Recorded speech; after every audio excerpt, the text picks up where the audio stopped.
এক জঙ্গলে বান্টু নামে এক দুষ্ট শিয়াল বসবাস করে। একদিন সে বনের মধ্যে হাঁটাহাঁটি করতেছিল। হাঁটতে হাঁটতে সে একটা ভুট্টা ক্ষেতের কাছে আসে। এই জমিটা গ্রামের শিয়ালনির জমি না? এই জমিতে আমি একটু হাগা দিয়ে আসি।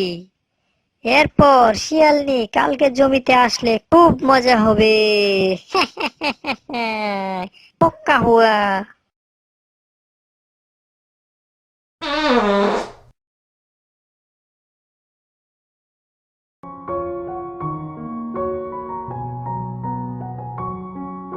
অনেক বেলা হয়ে গেছে, যাই জমিটা একটু দেখে আসি।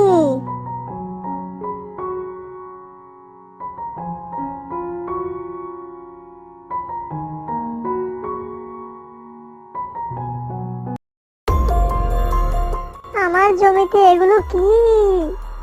কি গন্ধ এ বাবা! এগুলো তো হাগা। আমার জমিতে কে যেন হাগা দিয়ে গেছে, সম্ভবত এই পাজি শিয়ালটা। এই শিয়ালটাকে একটা শিক্ষা দিতেই হবে। এই শিয়ালটা আজকে রাতে আবার আসবে, আমাকে একটা ব্যবস্থা নিতেই হবে। আজকে রাতে আসুক পাজি শিয়ালটা, এরপর খুব মজা হবে।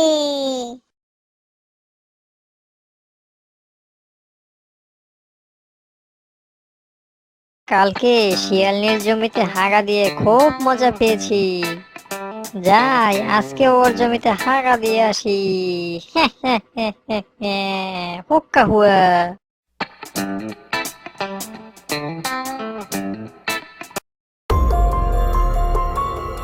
আশেপাশে কেউ নেই, এবার কাজটা সেরে ফেলি। ওরে বাবা রে, এই বজ্জাত মেয়েটা জমির মধ্যে কি রেখে দিয়েছে! আমার পাছাটাই শেষ হয়ে গেছে। এখন এটা আমি খুলবো কিভাবে? যাই, ডাক্তারের কাছে যেতে হবে।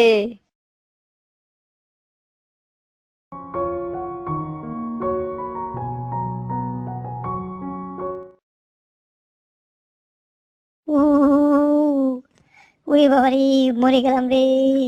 আমার পাছার মধ্যে খোঁটা ঢুকে গেছে। ওরে বাবা রে, মরে গেলাম রে। ডাক্তার মশাই, ডাক্তার মশাই, আমার পেছনে দেখুন, এটা কি ঢুকে গেছে। একটু দয়া করে আমার একটু খুলে দিন ডাক্তার মশাই। এই বজ্জাত মেয়েটা আমার পাছার মধ্যে এই খোঁটা ঢুকিয়ে দিয়েছে। আমাকে তাড়াতাড়ি একটা খুলে দিন। উড়িয়ে বাবারে, আপনার পায়ে ধরছি ডাক্তার মশাই, তাড়াতাড়ি আমার একটা খুলে দিন। না না, বলবো না। তুই অনেক পাজি, তুই অনেক দুষ্ট। তুই আগে পরে আমাকে অনেক গোল খাইয়েছিস, এর জন্য তোকে আর আমি আর কোনো উপকার করব না। না ডাক্তার মশাই, আমি আর দুষ্টুমি করব না। আপনার পায়ে ধরছি, আমি আর আপনার সাথে বেয়াদবি করব না। আমাকে একটু দয়া করে খুলে দিন ডাক্তার মশাই। ঠিক আছে ঠিক আছে, পায়ে ধরতে হবে না, কিন্তু আমাকে তোর ফিস দিতে হবে, তাহলে আমি তোকে খুলে দিতে পারি। আপনি যা বলবেন ডাক্তার মশাই তাই আমি করতে পারবো। আগে আমাকে এটা খুলে দিন। ওরে বাবা রে, মরে গেলাম রে। ওরে বাবা,